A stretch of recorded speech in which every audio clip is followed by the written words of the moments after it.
Somewhere in this country right now, there is a person who owns more money than most Fortune 500 companies and works a 9-to-5 job you'd never suspect, drives a car worth less than $4,000, and eats the same fast food combo meal they ate before any of this happened. This is their life. For the next 20 minutes, it's yours too.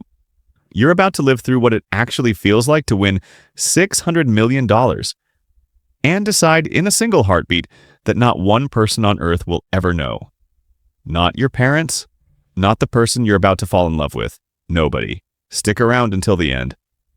Because the last 5 minutes of this story ask you a question you might not be ready to answer.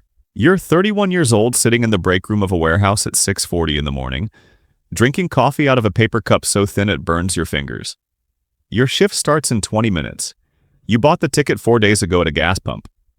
On a whim, because the number on the sign was so absurd it felt like a joke. $600 million. You remember thinking, someone's about to get very lucky, and it definitely isn't me. You forgot about it completely. It's been sitting folded inside your work badge holder since Friday. You only remember it now because the guy next to you is scrolling through last night's drawing on his phone, laughing about how far off he was. You pull the ticket out just to compare, half out of boredom. First number, it matches. You tell yourself that's normal. Lots of tickets share one number. Second number, matches. Your coffee is still in your hand. It's starting to shake. Third number, matches. Fourth number, matches. You put the ticket face down on the table like it might catch fire. You pick it back up. You check it again, slower this time, like reading it fast was the mistake. Fifth number, match. Sixth number, match. You are sitting in a break room that smells like burnt coffee and cardboard, holding a piece of paper worth more than every home your entire extended family has ever owned combined. And the man next to you has no idea. He asks if you're okay. You say you didn't sleep well. That's the first lie. It will not be the last. You go to the bathroom and lock the stall door. You sit there for 11 straight minutes doing nothing but staring at a ticket and breathing. You think about calling your sister first. Your fingers actually hover over her name in your contacts. And then a thought stops you cold. The moment one person knows it's not a secret anymore, it's a countdown. You put your phone away. You finish your shift that day like a completely normal human being, restocking pallets, clocking out at 3, saying goodbye to coworkers who have no idea they just spent 8 hours next to the richest person in the building's history. That night, you don't sleep. You research anonymous trusts until 4 in the morning.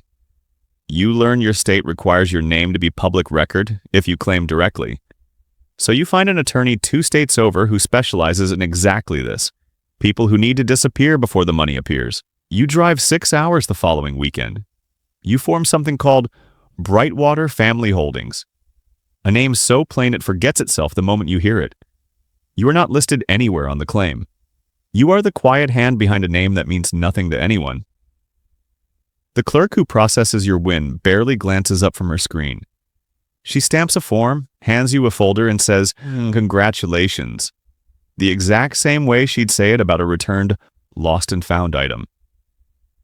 She has no idea she just processed the single largest secret in a 300-mile radius. When you walk out of that office on paper, you're still the same warehouse worker who drove in that morning. That's the entire plan. Stay invisible on paper. Become someone else completely underneath it. You go back to work on Monday. You still punch in at 6:58. You still eat a gas station burrito at lunch. You still let a coworker borrow $30 until payday, knowing you could hand him a house and not feel the difference. You count out 3 tens from a wallet that, on paper, belongs to someone worth less than the truck he drives, and you smile like it's the last $30 you have in the world. This is the first real law of hidden wealth you learn. The performance never turns off. Not on your lunch break. Not at your cousin's graduation. Not on a random Tuesday night doing laundry. Every conversation becomes a quiet piece of theater, and you're both the only actor and the only audience who knows it isn't real. The trust starts moving slowly. Index funds, a handful of rental properties bought through layers of paperwork with your name nowhere on them, a small stake in a business 2 states away that you'll never publicly set foot in. You are, to every person who has ever met you, an unremarkable person living an unremarkable life.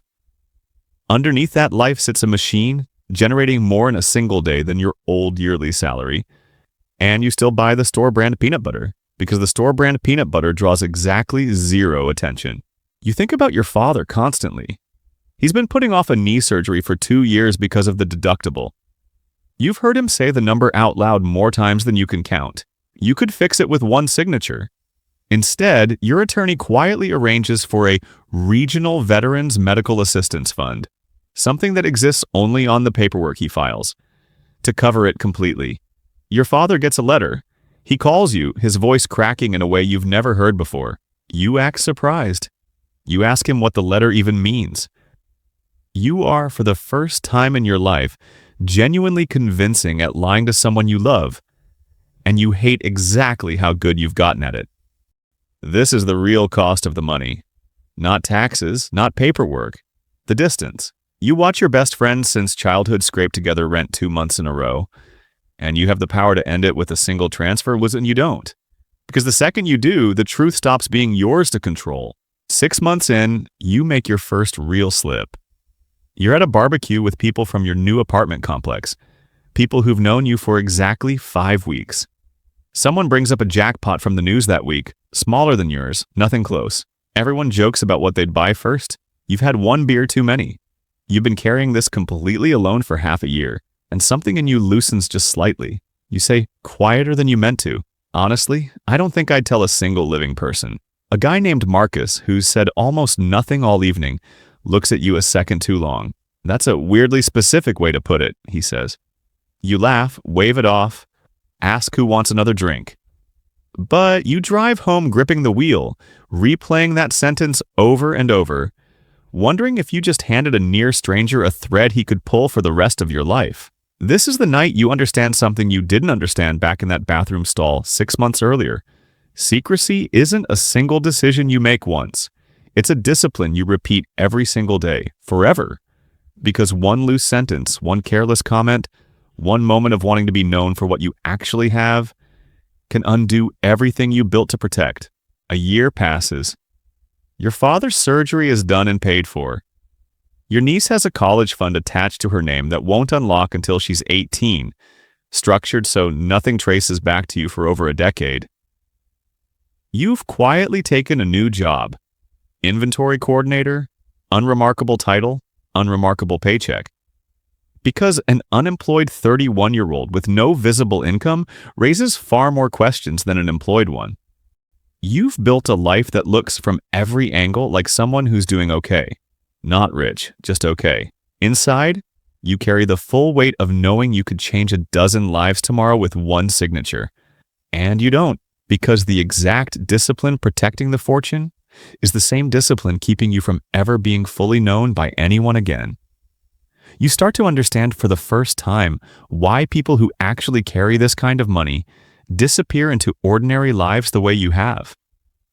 It was never about arrogance, it was about survival. The moment the number becomes public, you stop being a person and start being a resource everyone around you quietly feels entitled to. A year and a half in, you meet someone. Real feelings. The kind you haven't let yourself feel since that bathroom stall. 3 months into knowing her, one question keeps you awake almost every night. Do you tell her? Or does this become one more thing you protect by keeping it hidden? The version of you from before that gas pump would have told her on the first date, laughing, reckless, thrilled to finally say it out loud to someone. This version of you sits across the table from her, listening to her talk about her week, quietly calculating whether she's someone this secret could actually survive. You still don't have an answer.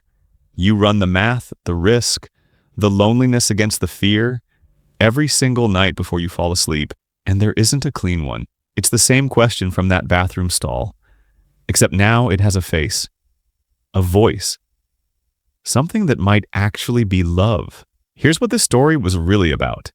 It was never about the 600 million. It was about what silence slowly does to a person carrying something enormous alone for years. Money doesn't automatically hand you freedom. Sometimes it hands you a very comfortable, very quiet cage. The real wealth was never the number sitting in the account. It was the people who would have stayed exactly as close to you with or without it. And the hardest part of this life is, you may never actually find out who those people were because you never gave them the chance to prove it.